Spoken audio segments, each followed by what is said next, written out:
Hello दोस्तों, Helo life with universe से मैं अर्पिता आपका स्वागत करती हूँ। तो दोस्तों, आज मैं बिल्कुल अलग से टॉपिक लेके आई हूँ। टॉपिक क्या लेके आई हूँ? मैं एक बहुत ही अच्छी सी रिलेशनशिप से जुड़ी हुई एक सक्सेस स्टोरी लेके आई हूँ।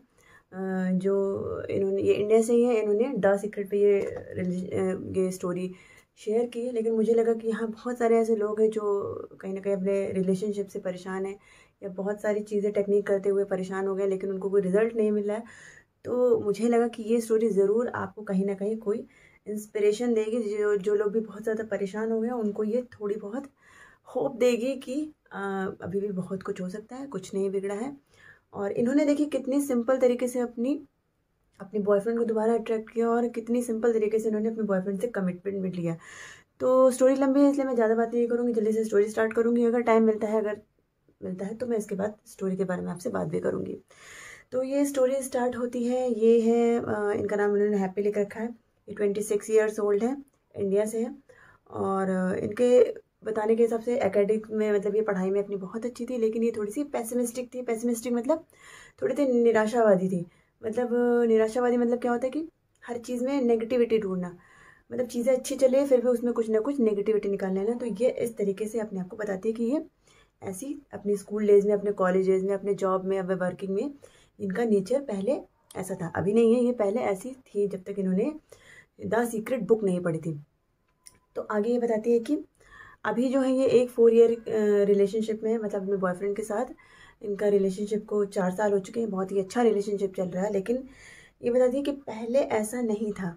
मतलब पहले ऐसा, ये जर्नी जो थी वो इतनी ज़्यादा ब्यूटीफुल नहीं थी। बहुत सारे अप्स एंड डाउन्स आए इनके रिलेशनशिप में, और ये उसी के रिगार्डिंग आज हमसे अपनी सक्सेस स्टोरी जो है वो शेयर कर रही हैं। तो आगे ये लिखती है कि ये अपने बॉयफ्रेंड से ट्रेनिंग के ड्यूरिंग, मतलब जब इनकी जॉब की ट्रेनिंग हो रही थी, तब ये दोनों जो जो लड़की है वो अपने बॉयफ्रेंड से मिली थी। और फ्रेंडशिप हुई इनकी, और फ्रेंडशिप के बाद ये दोनों लव रिलेशनशिप में आ गए। रिलेशनशिप तो अच्छा था, लेकिन जो बॉयफ्रेंड था वो कहीं ना कहीं रिलेक्टेंट था। मतलब शादी करने के लिए वो तैयार नहीं था। शादी के लिए वो कमिटमेंट के लिए तैयार नहीं था। क्यों? क्योंकि वो अपनी जॉब में और अपने काम में बहुत आगे जाना चाहता था। प्लस ये दोनों डिफरेंट स्टेट्स के भी थे और डिफरेंट कास्ट के भी थे। तो जो बॉयफ्रेंड था वो कमिटमेंट के लिए तैयार नहीं था, शादी के लिए। लेकिन जो लड़की थी उसने वहाँ पे थोड़ी बहुत समझदारी दिखाई, और उसने कहा कि चलो ठीक है, हम इसको कंटिन्यू करते हैं। अपनी जो ये फ्रेंडशिप है, अपना जो ये लव रिलेशनशिप है, इसको कंटिन्यू करते हैं। आगे जाके देखेंगे कि हमें क्या करना है। अभी हम इसको ऐसे ही कंटिन्यू करते हैं, ऐसा इन्होंने लिखा है। इनको ऐसा फेथ था, इनको ऐसा लगता था कि चलो चलने देते हैं। जब प्यार और ज़्यादा गहरा होता जाएगा, तो अपने आप जो सामने वाला है उसको कहीं ना कहीं ये फील होगा कि अब शादी कर लेनी चाहिए। तो इस डीप बिलीफ के साथ इन्होंने अपने बॉयफ्रेंड से कहा कि ठीक है, अभी कमिटमेंट मत करो, हम लोग आगे इसको कंटिन्यू करते हैं और देखते हैं आगे। अभी इसको ऐसे ही कंटिन्यू रखने देते हैं, और इसके बारे में कोई बात नहीं करते, कोई कमिटमेंट की बात नहीं करते हैं। सब कुछ ठीक चल रहा था, लेकिन इनकी जो लाइफ थी वो धीरे धीरे धीरे धीरे थोड़ी सी दुखों से गिरना शुरू हो गई। दुखों से गिरना कैसे शुरू हो गई? क्योंकि ये जो लड़की थी, इसने बताया कि ये पेसिमिस्टिक एटीट्यूड की थी। मतलब ये बहुत निराशावादी थी। मतलब नेगेटिविटी, इसको जल्दी जल्दी इसको नेगेटिविटी फील होती थी, या अच्छी चीज़ों को मैं अच्छा नहीं देख पाती थी। ये गलत चीज़ें ज़्यादा देखती थी। झगड़े हो जाते थे क्योंकि निराशावादी थी। नेगेटिविटी में, अब जहाँ पे नेगेटिविटी होगी वहाँ तो आपको पता ही है, झगड़ा होना लगभग तय है। एक तो वो बंदा वैसे ही तैयार नहीं है शादी के लिए, और ऊपर से आप क्या करो, इनसिक्योरिटी दिखा रहे हो, आप उसके ऊपर शक कर रहे हो, और दूसरा आपने के अंदर नेगेटिविटी भरी हो। तो जहाँ नेगेटिविटी होगी वहाँ झगड़ा होना जरूरी है। तो इनके बीच में भी झगड़ा होना स्टार्ट हो गया। ये कंप्लेनिंग हो रही है, बहुत ज़्यादा कंप्लेन करने लगी। कहीं ना कहीं इस बात से भी थोड़ा परेशान थी। क्यों? क्योंकि वो शादी का कमिटमेंट नहीं दे रहा था। तो नेगेटिविटी, पेसिमिस्ट थी। प्लस अब ये क्या करने लगी, कंप्लेन भी करने लगी, बहुत ज़्यादा कंप्लेन करने लगी। इनसिक्योरिटीज़ आ गई इसके अंदर। तो क्या हुआ कि इनकी जो जॉब लोकेशन है, पहले ये दोनों एक साथ जॉब करते थे, फिर दोनों की जॉब लोकेशन भी चेंज हो गई। मतलब सोने पे सुहागा। एक तो पहले से इतनी लड़ाई होती थी, और उसके बाद क्या हुआ कि दोनों की जॉब लोकेशन भी चेंज हो गई। मतलब ये तो जहाँ थी वहाँ ही रहेगी, इसके बॉयफ्रेंड की जॉब चेंज हो गई और वो इससे दूर चला गया। और क्या हुआ कि अब, लेकिन इसका क्या था, क्योंकि ये पहले से इनसिक्योर थी। मतलब पास रहने पर इतना इनसिक्योर थी, तो सोचो अगर लॉन्ग डिस्टेंस रिलेशनशिप में तो और ज़्यादा इनसिक्योरिटीज आती थी। तो ये उसके ऊपर और शक करती थी, इससे बिना बात के लड़ाई करती थी, झगड़ा करती थी।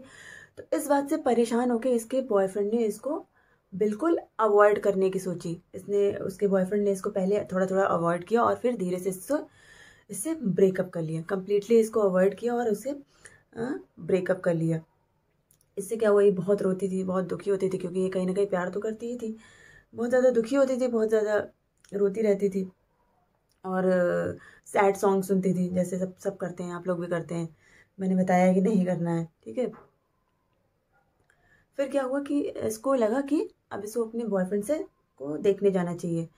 तो 2500 किलोमीटर की जर्नी थी, इसने बाय ट्रेन वो जर्नी अपनी तय की और इसको 4 दिन लगे वो ट्रेन से वो जर्नी तय करने में। अपने बॉयफ्रेंड को सिर्फ देखने जाने के लिए इसने ये जर्नी तय की। बहुत सारे इसको प्रॉब्लम्स भी झेलनी पड़ी और इसने अपने पेरेंट्स को नहीं बताया, मतलब बहुत सारी प्रॉब्लम झेलनी पड़ी और कोई रेस्ट नहीं लिया। इसने लगातार 4 दिन तक जर्नी की, सिर्फ अपने बॉयफ्रेंड को देखने के लिए।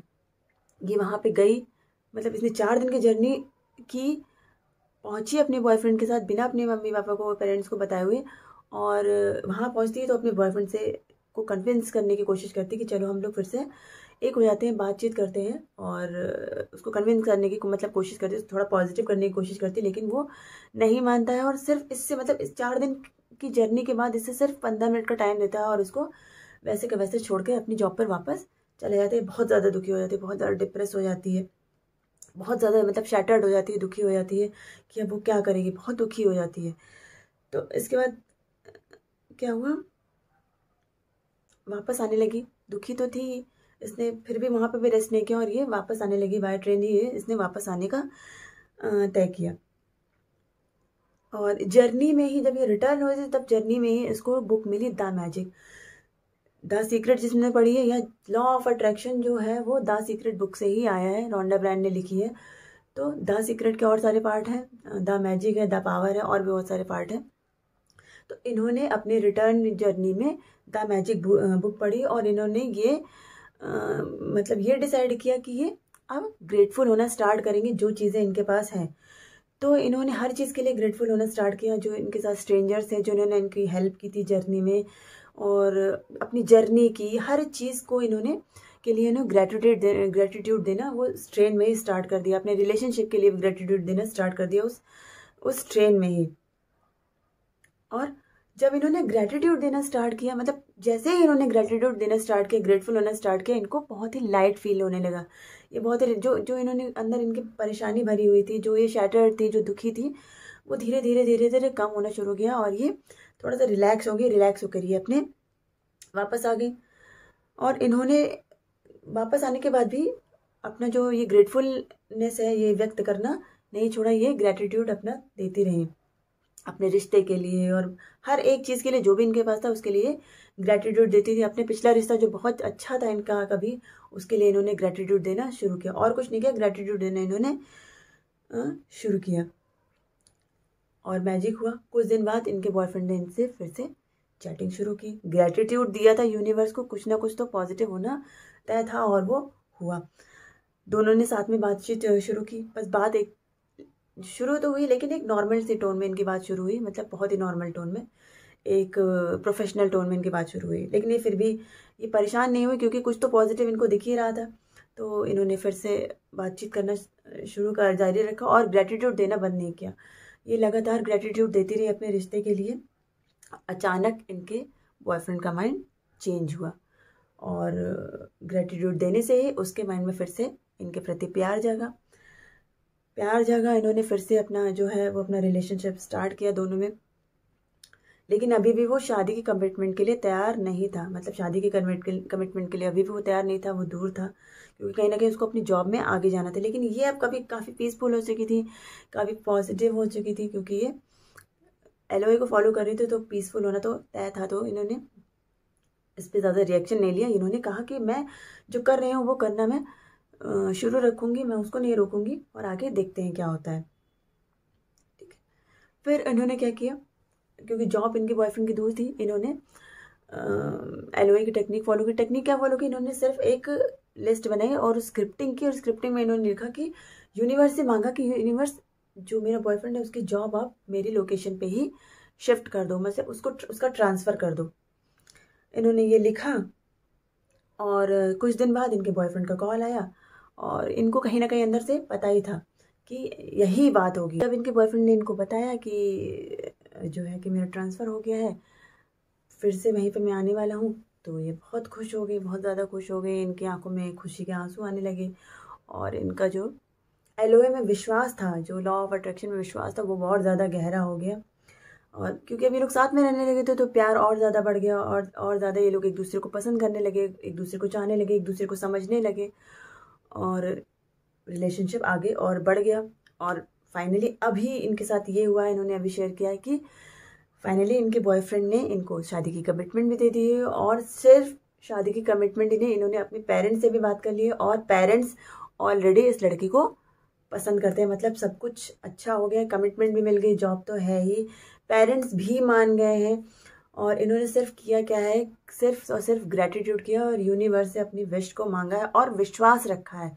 विश्वास रखा कि ऐसा होगा, इन्होंने कोई जल्दीबाजी नहीं की है, बस विश्वास रखा है कि जो होना है वो तो होगा ही, लेकिन मैं विश्वास रखूँगी और मैं मतलब नेगेटिविटी इन्होंने बिल्कुल त्याग दी, पॉजिटिव रहने लगी, खुश रहने लगी, चीज़ों के लिए ग्रेटिट्यूड देने लगी, अपने रिश्ते के लिए ग्रेटिट्यूड देने लगी। तो इनको सब कुछ वैसा का वैसा नहीं बल्कि उससे बहुत ज़्यादा अच्छा वापस मिला।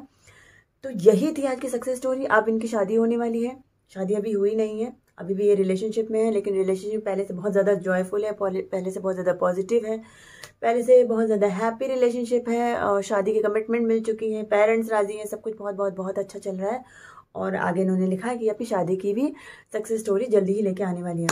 तो आई होप दोस्तों आपको बहुत बहुत इससे इंस्पिरेशन मिली होगी। जो लोग बहुत परेशान हैं, कुछ लोग परेशान है कि कमिटमेंट नहीं मिल रहा है, कुछ लोग परेशान है कि रिश्ते में नेगेटिविटी बहुत चल रही है, कुछ लोग परेशान है जॉब नहीं मिल रही है, इस वजह से मेरे रिश्ते में नेगेटिविटी आ रही है। बहुत सारे लोग ऐसे शेयर कर रहे हैं उसे इंस्टाग्राम पे। तो उनके लिए ये स्टोरी बहुत अच्छी है कि यार देखो, ये भी तो देखो, दोनों ने जॉब नहीं छोड़ी, दोनों अपने अपने जॉब में लगे रहे। बंदा ट्रांसफ़र हो गया फिर भी उसने जॉब नहीं छोड़ी, लड़की ने भी अपनी जॉब नहीं छोड़ी। कहीं भी ये लोग अपने जो मेन फोकस इनका जॉब, पैसा, मनी, उससे नहीं भटके। हाँ, रिलेशनशिप में थोड़ी गड़बड़ हुई, लेकिन लड़की को अपनी गलती समझ में आई, नेगेटिविटी जो उसके अंदर थी सबसे पहले उसने उसको दूर किया और रिश्ता ठीक होने में कोई टाइम नहीं लगा। आपको भी यही करना है, आपको मेन रिश्ता लेके नहीं चलना है, जॉब पे फोकस करते हुए अपने रिश्ते को लेके चलना है। और सबसे बड़ी बात, आपको पॉजिटिव रहना है, हर हाल में पॉजिटिव ही रहना है। और जैसे ही पॉजिटिव रहना शुरू कर दोगे, ग्रेटिट्यूड देना शुरू कर दोगे, जो आपके पास है, जो रिश्ता अभी आपके पास है, जो रिश्ता अभी पहले आपके पास था, अच्छा था, बुरा था, उसके लिए ग्रेटिट्यूड देना शुरू करोगे, वैसे ही आपके साथ सब कुछ अच्छा होना शुरू हो जाएगा। कमिटमेंट भी मिलेगी, बॉयफ्रेंड साथ भी रहेगा और जॉब भी रहेगी और शादी भी होगी, अगर आप पॉजिटिव रहते हो तो I am very much sure कि आपको स्टोरी बहुत पसंद आई होगी। पसंद आई हो तो मुझे कमेंट करके ज़रूर बताना स्टोरी का कौन सा पार्ट आपको बहुत पसंद आया। और अगर और ज़्यादा स्टोरी सुनना चाहते हो तो मुझे कमेंट में ज़रूर बताना। जो लोग मुझे इंस्टाग्राम पे फॉलो कर रहे हैं उनको मैं जो भी बता रही हूँ यार उसको मानो और प्लीज़ पॉजिटिव रहो। कोई भी पॉजिटिव नहीं है, मैं समझा के थक गई हूँ, लेकिन तुम लोग पॉजिटिव नहीं हो, तो प्लीज़ पॉजिटिव रहो, तो ही आगे तुम्हारी कोई भी टेक्निक काम आने वाली है। सबसे ज़्यादा ज़रूरी होता है पॉजिटिव रहना और विश्वास करना, ट्रस्ट करना। जो कर रहे हो उसका फ़ायदा मिलेगा मिलेगा मिलेगा, इस चीज़ पर विश्वास करना ज़रूरी है, तभी आपको फ़ायदा मिलेगा। तो चलती हूँ, मैं आती हूँ किसी अपनी नेक्स्ट वीडियो के साथ। कोई अच्छी सी मोटिवेशनल स्टोरी भी हो सकती है और कोई अच्छी सी टेक्निक भी हो सकती है, तो वेट कीजिएगा उसका। तब तक हैप्पी रहिए, खुश रहिए, अपने आप को एंजॉय करिए, सेल्फ लव करिए, सेल्फ हीलिंग करिए और अपनी जर्नी एंजॉय करिए, मेरे साथ करते रहिए हीलिंग और खुश रहिए, हैप्पी रहिए, पॉजिटिव रहिए। और मैं हूँ आपके साथ, जैसा भी जो भी होगा, जो भी मेरी हेल्प चाहिए वो मुझे बताइए। आज के लिए बस इतना ही, तब तक के लिए टाटा बाय बाय, नमस्ते, खुश रहिए और पॉजिटिव रहिए।